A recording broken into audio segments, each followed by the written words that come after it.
Bonjour à tous et bienvenue dans notre nouvelle vidéo proposée par l'IFNAFAM. Aujourd'hui, nous allons parler d'un sujet extrêmement important puisqu'il s'agit de l'accompagnement à la parentalité. Dans les différentes missions de l'assistante maternelle, l'accompagnement à la parentalité est extrêmement important. Et c'est aussi important que la coéducation de l'enfant, la sécurisation du jeune enfant, de l'observation de l'enfant.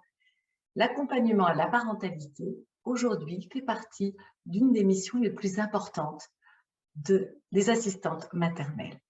Pour en parler aujourd'hui, je vous propose 3 témoignages. Celui de Françoise Senoussi, qui est assistante maternelle et formatrice du côté de Cannes. Nous allons avoir également le témoignage d'Aurélie Audrechy, qui, elle, est formatrice en parentalité et forme également les assistantes maternelles. Le troisième témoignage, eh bien, c'est le mien.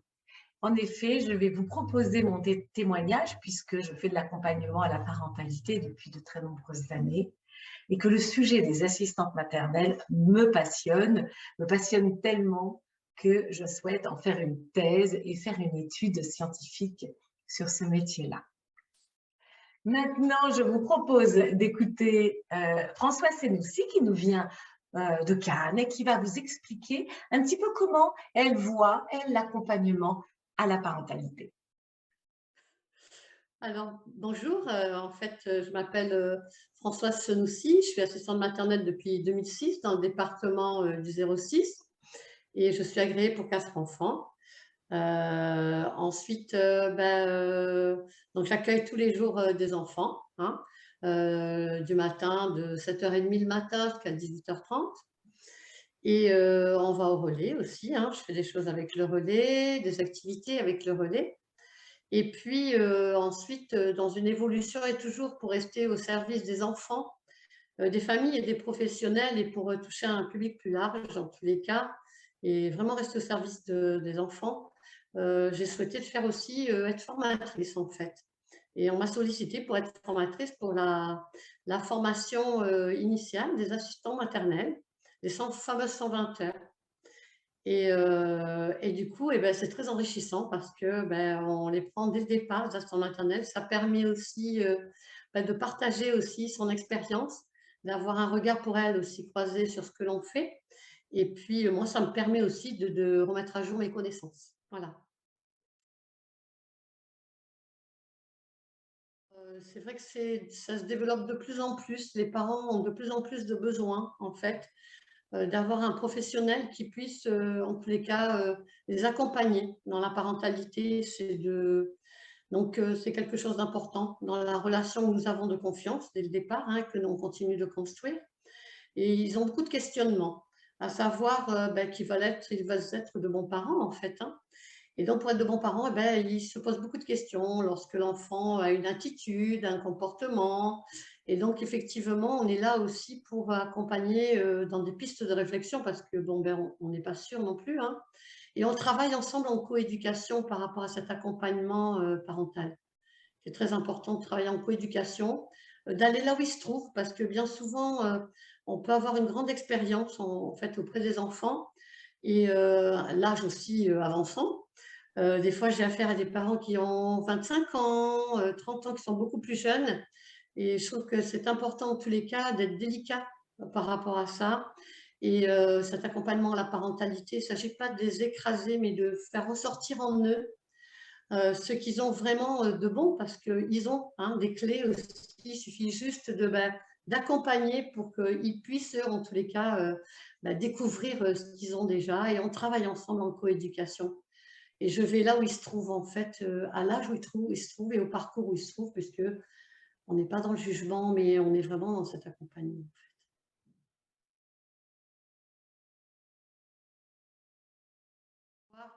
Oui, effectivement. Alors, des fois, c'est les parents qui sollicitent parce qu'ils ont besoin, mais vous avez raison, des fois, c'est nous aussi qui avons détecté en observation quelque chose, par exemple, de l'ordre du développement de l'enfant, mais qui n'est pas forcément alarmant par rapport à l'attitude que peut avoir le parent.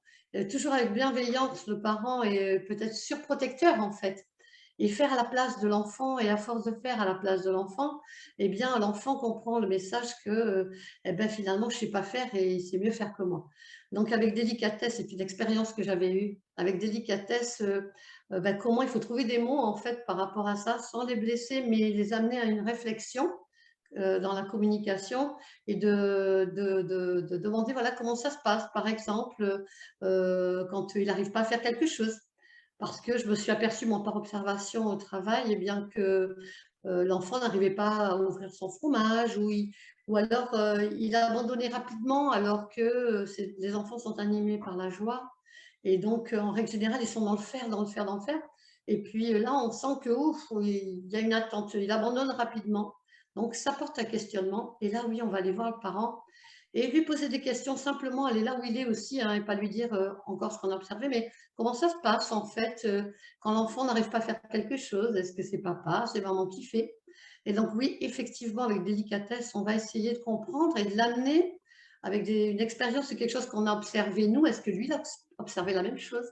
Pour voir si on arrive à se rejoindre et l'amener un petit peu à réfléchir avec nous ensemble, toujours pour l'enfant. Et en règle générale, ça peut aller. Mais si vraiment c'est arrivé une fois où c'était très compliqué par rapport à une situation que vivait la famille, et ce qui est important aussi, il me semble, en tant que professionnel, c'est aussi savoir la limite de ses compétences. Et donc, autour de ça, on a des personnes professionnelles autres. On a notre puéricultrice, on a le médecin de la PMI, on a aussi le relais assistant maternel, les premiers avec qui on est, que ce soit la responsable. Et même si on est dans la discrétion professionnelle, en tous les cas, il ne faut pas rester enfermé. Parce que comme on n'a pas toujours la clé, c'est bien d'ouvrir aussi par rapport à des observations qu'on aurait vues avant d'aller heurter aussi, bah, de demander conseil. En tous les cas, qu'est-ce que tu en penses? Je ferai ça à la responsable du relais. Qu'est-ce que tu en penses en aparté? En tous les cas, est-ce que tu as remarqué quelque chose sur l'enfant, sur la démarche, quelque chose? Et on en discute ensemble. Comment je pourrais amener ça aux parents? Il faut ouvrir, c'est important. Et les formations aussi aident à compléter nos connaissances, à revisiter un peu tout ça, parce qu'on se retrouve entre assistantes maternelles et finalement, il y a toujours des échanges de pratiques qui se produisent à ce moment-là. Et c'est géré par la formatrice, en plus, des fois psychologue ou formateur ou EGE. Et c'est très intéressant parce qu'elle nous apporte un regard et en fait, elle mène ça pendant que nous, on essaye de trouver des solutions par rapport à des problématiques que l'on peut rencontrer. Donc oui, il faut ouvrir. Ça m'est arrivé d'ouvrir avec la PMI. Ma puéricultrice, ça s'est très, très bien passé. Et surtout pas hésiter, de ne pas rester enfermé et on ne peut pas tout savoir, c'est pas possible.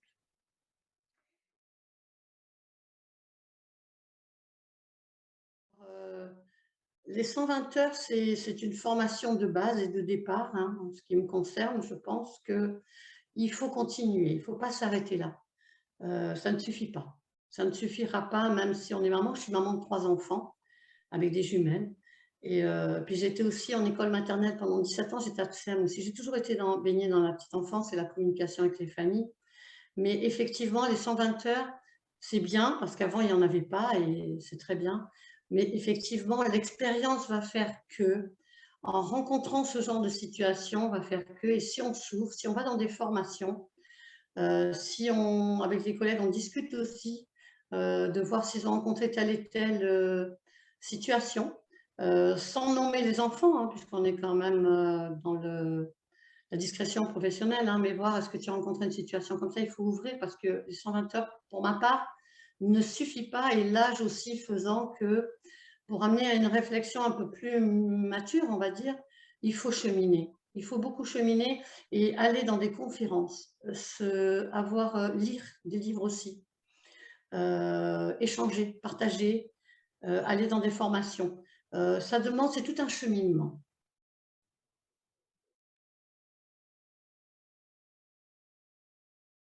En discutant avec les collègues, en tous les cas, on se rend compte en tous les cas qu'effectivement, les parents sont de plus en plus demandeurs.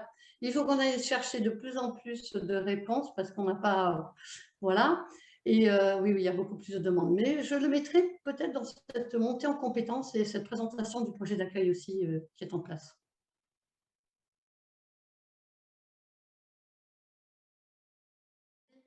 Alors, ben, moi, je trouve que c'est une très belle profession. sans être les uns contre les autres avec les modes d'accueil collectif avec qui c'est sympa quand on arrive à se croiser en tous les cas hein, et partager hein, nos regards. Et c'est ce qui fait monter aussi en compétence les uns et les autres. Et je trouve que c'est une très belle profession parce qu'on a beaucoup de chance de pouvoir accompagner les familles et les enfants vraiment dans ce rythme individuel où on prend le temps de vivre. Et ce qu'on ne peut pas toujours trouver en tous les cas dans d'autres modes de garde parfois. Et voilà, donc j'ai envie de dire que oui, c'est une belle profession. Continuer à se former, c'est important. Que c'est une passerelle parfois pour aller sur autre chose aussi, que rien n'est fermé, que tout se joue un peu comme pour les enfants en fait. Et que voilà, aujourd'hui on est là et puis on verra bien après en tous les cas, mais il y a des possibilités en tous les cas de passer sur autre chose tout en restant entre des enfants et des familles et des pros.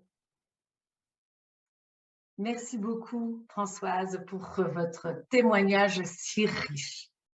Je vous propose maintenant d'écouter Aurélie Audrechy, qui elle est formatrice en parentalité. Bonjour, je m'appelle Aurélie Audrechy, je suis éducatrice de jeunes enfants de formation initiale depuis 23 ans maintenant. Donc après avoir exercé en structure d'accueil collective, je me suis très vite intéressée pour le besoin de l'enfant et des familles à l'accueil individuel. Donc j'ai été animatrice de RPE pendant 12 ans et ça fait maintenant 14 ans que j'accompagne et que je forme les assistantes maternelles. Parallèlement à ça, j'ai développé aussi mes ateliers d'accompagnement à la parentalité que je mets toujours en lien puisque la plupart du temps, ça se passe au sein des RPE et avec les assistantes maternelles et les parents.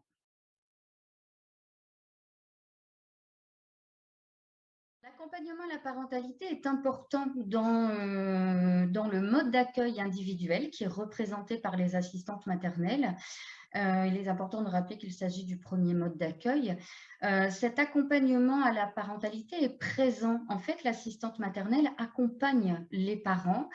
On n'en parle pas suffisamment parce qu'il y a un manque de visibilité des missions de cette profession. L'assistante maternelle accompagne effectivement les parents, bien parce que les parents s'adressent à elle lors de la première rencontre. Ils n'ont pas un projet, eux, qui est forcément figé et l'assistante maternelle, parce que justement, elle peut s'adapter à chacune des familles, à chacun des enfants, va pouvoir les accompagner. Alors, on sait que entre ce que l'on souhaite quand on apprend que l'on va devenir parent et puis ce qu'il en est réellement, il y a parfois des différences. On revoit un petit peu les valeurs éducatives sous un angle différent. Et en fait, l'assistante maternelle, par l'adaptation de son projet d'accueil qui n'est pas figé, par les différents contacts, la période de familiarisation, et puis l'accueil du matin, l'accueil du soir, le fait que les parents aient un interlocuteur privilégié et un seul interlocuteur, elle est vraiment au centre de cet accompagnement. On sait aussi que les parents se posent beaucoup de questions. Devenir parent, c'est jalonné de doutes, de questionnements. Les parents grandissent, évoluent en même temps que leur enfant. Et en fait, l'assistante maternelle, qui est là auprès de l'enfant la journée, mais auprès des parents le matin, le soir, elle les aide aussi dans ce questionnement, dans ces doutes. Elle est présente.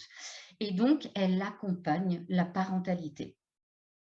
Alors, cet accompagnement à la parentalité, il ne fait sens que si on aide à la construction de parents, c'est-à-dire qu'on amène les parents à prendre conscience de leurs compétences et parfois on les aide à les développer.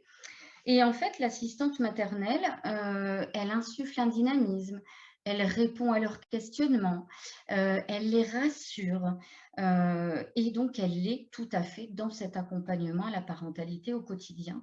Il n'y a encore pas longtemps, il y a des parents qui me disaient j'ai eu la chance de trouver une assistante maternelle qui s'est adaptée complètement à nos valeurs, à ce que l'on souhaitait. Cette assistante maternelle n'était pas formée au portage, par exemple, mais les parents souhaitaient cette continuité. L'assistante maternelle a pu aussi les accompagner dans ce souhait parce qu'elle est dans la coéducation.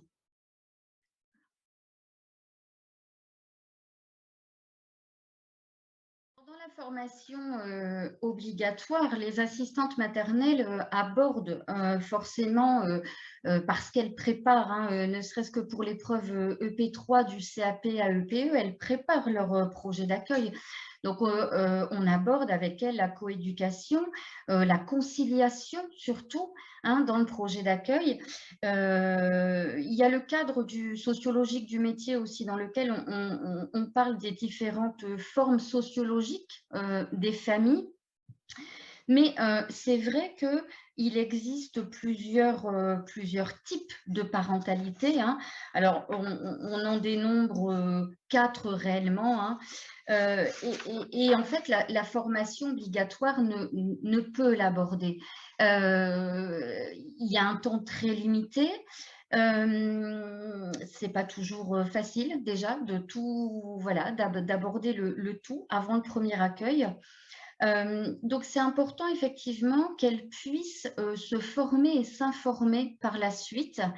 Après, il est vrai aussi que finalement, cet accompagnement à la parentalité et se former sur les différents types de parentalité, c'est peut-être plus judicieux de le faire quand elles ont déjà une expérience.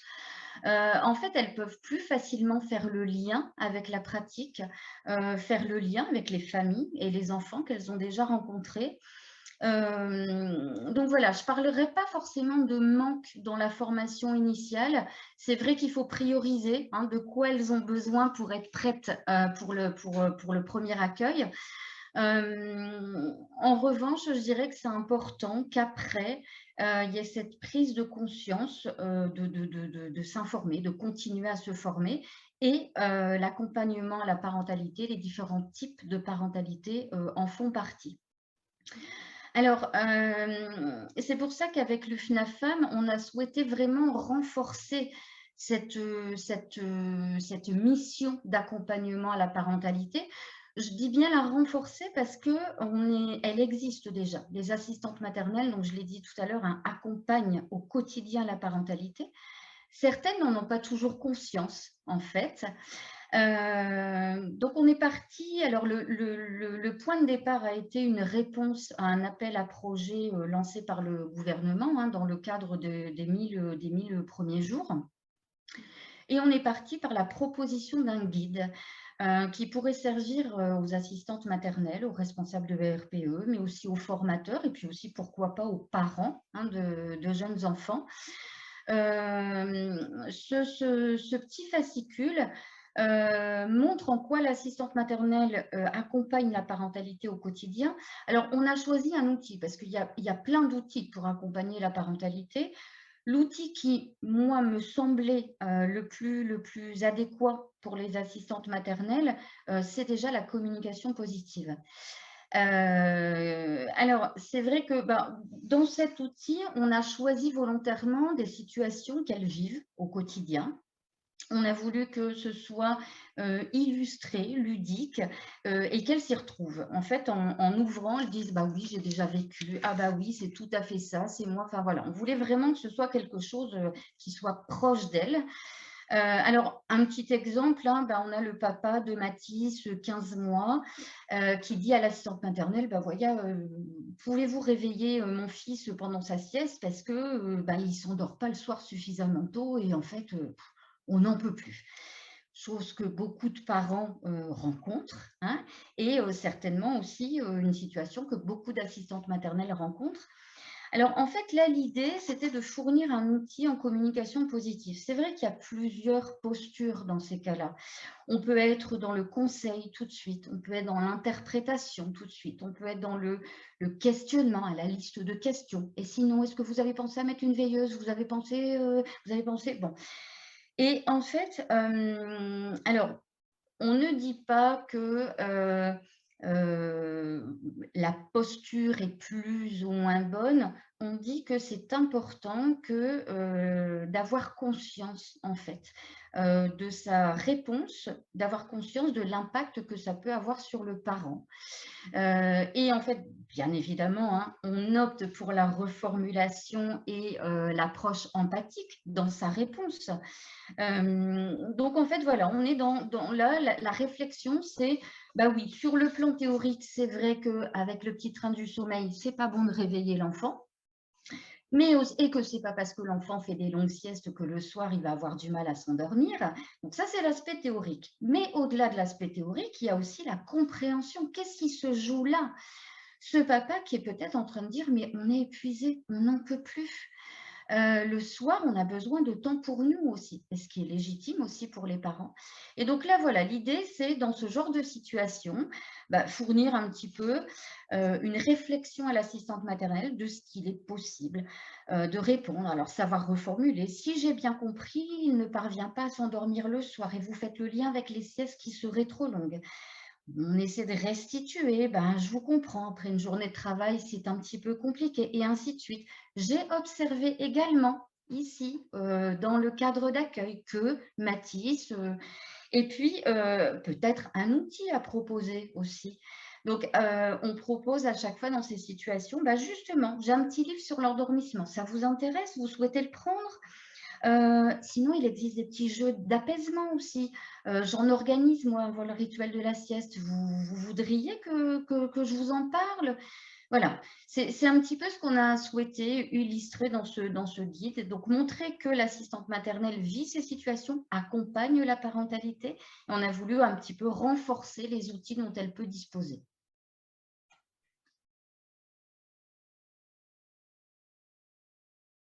Ce petit fascicule vous intéresse, je vous invite à vous rendre sur le site de l'UFNAFAM, sur lequel vous pouvez le télécharger gratuitement. Donc, c'est un outil à distribuer, je dirais à semer les petites graines. Hein, donc, n'hésitez pas aussi à en parler à vos collègues. Nous avons décliné aussi ce fascicule en une journée de formation pédagogique. Donc, c'est pareil, vous retrouverez toutes les infos sur le site de l'UFNAFAM. Donc, cette journée, nous l'avons intitulée « La communication positive, une compétence clé pour accompagner la parentalité ». Et donc, elle est principalement destinée aux assistantes maternelles. Donc, n'hésitez pas à vous y rendre.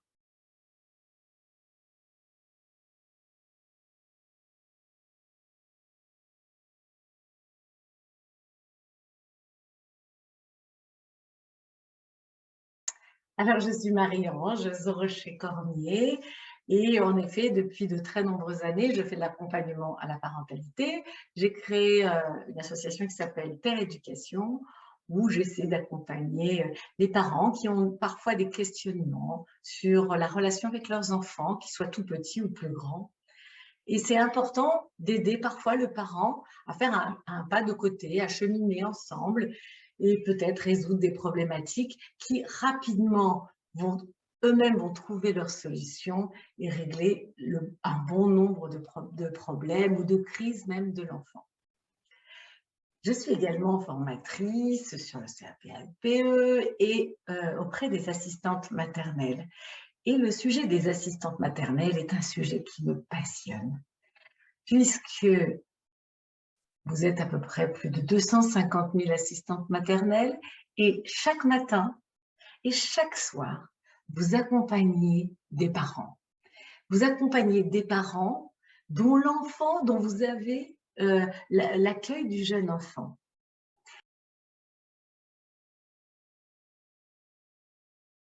En effet, le sujet des assistantes maternelles me passionne parce que chaque matin et chaque soir, vous, les assistants et les assistantes maternelles, vous accueillez le parent et l'enfant. Vous prenez soin du parent et vous prenez soin de l'enfant. Et ça, pour une société, c'est un trésor extrêmement important. En effet, la famille est la première cellule sociétale. Et quand on prend soin de cette famille, on prend soin de cette cellule, eh bien, on peut considérer que ces personnes-là, vous, les assistantes et les assistants maternels, vous êtes extrêmement importants pour la société.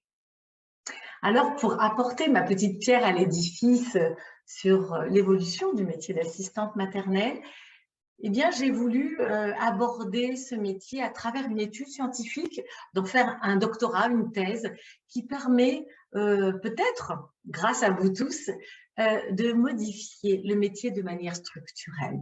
En effet, depuis de très nombreuses années, le métier a évolué. Il a mis, certes, assez longtemps pour évoluer, mais il évolue. Il évolue grâce à toutes les assistantes et les assistants maternels, grâce aux associations, aux syndicats, à toutes ces personnes qui œuvrent pour l'évolution de ce métier, pour le bien et de l'enfant et des parents, et donc de la société. Donc, je pense qu'il est important d'apporter une étude scientifique avec des données bien précises, parce que j'ai remarqué malheureusement que dans ce métier, sur l'accueil individuel, il y a très peu d'études scientifiques. Et lorsqu'il n'y a pas d'études scientifiques, on ne peut pas finalement faire évoluer de manière profonde et structurelle ce métier. Donc c'est pour ça que eh bien, je vais reprendre des données, je vais vous interroger pour avoir votre sentiment, votre expérience, votre retour d'expérience et vos envies, vos besoins et vos ressentis sur l'évolution de ce métier. Donc, il me semble très important pour pouvoir faire évoluer ce métier que d'avoir une étude scientifique. Lorsque j'interroge les assistantes et les assistants maternels, je m'aperçois de leur connaissance empirique sur le terrain de tout un tas de choses et notamment sur l'accompagnement à la parentalité. Les assistantes maternelles, de manière quasiment intuitive, savent où sont les problématiques du jeune parent, savent comment est-ce qu'on pourrait les aider. Parfois, bon, la communication n'est pas toujours facile, mais ça demande des formations. Ça demande évidemment des formations, chose que peut-être il y a encore trop peu de formations en parentalité. Et sachant que de nombreux assistants maternels sont très intéressés, j'ai fait un sondage et les résultats du sondage montrent que vous, les assistants maternels, vous dites que l'accompagnement à la parentalité est l'une des missions qui a besoin de plus à se développer parce qu'il y a une vraie demande des parents. Et parfois, vous n'êtes pas toujours armés, même si vous avez vraiment toujours de très bonnes intuitions, vous voyez bien où sont les problèmes, mais il faut communiquer tout ça et comment est-ce qu'on accompagne, c'est un métier. Donc, je pense qu'en effet, l'accompagnement à la parentalité peut être vraiment un levier pour améliorer les relations intrafamiliales, peut être aussi un levier de progression dans le métier et de toute manière, l'accompagnement à la parentalité, c'est un sujet extrêmement important pour le gouvernement, pour tous les gouvernements, parce que, encore une fois, la première cellule sociétale, c'est la famille. Et les assistantes maternelles connaissent extrêmement bien la famille parce que chaque matin et chaque soir, elles accompagnent les familles, près d'1 million de familles. Donc, on a besoin des assistantes maternelles, on a besoin de leurs compétences, on a besoin de leurs expertises, mais pour ça, il faut les mettre en valeur, il faut les reconnaître et leur proposer une évolution, si elles le souhaitent, dans le métier. Voilà pourquoi, pour moi, c'est extrêmement important, à la fois le sujet de la parentalité, mais de faire une étude scientifique avec des données bien précises pour justement apporter une modification peut-être structurelle du métier. Donc, évidemment, je compte sur vous.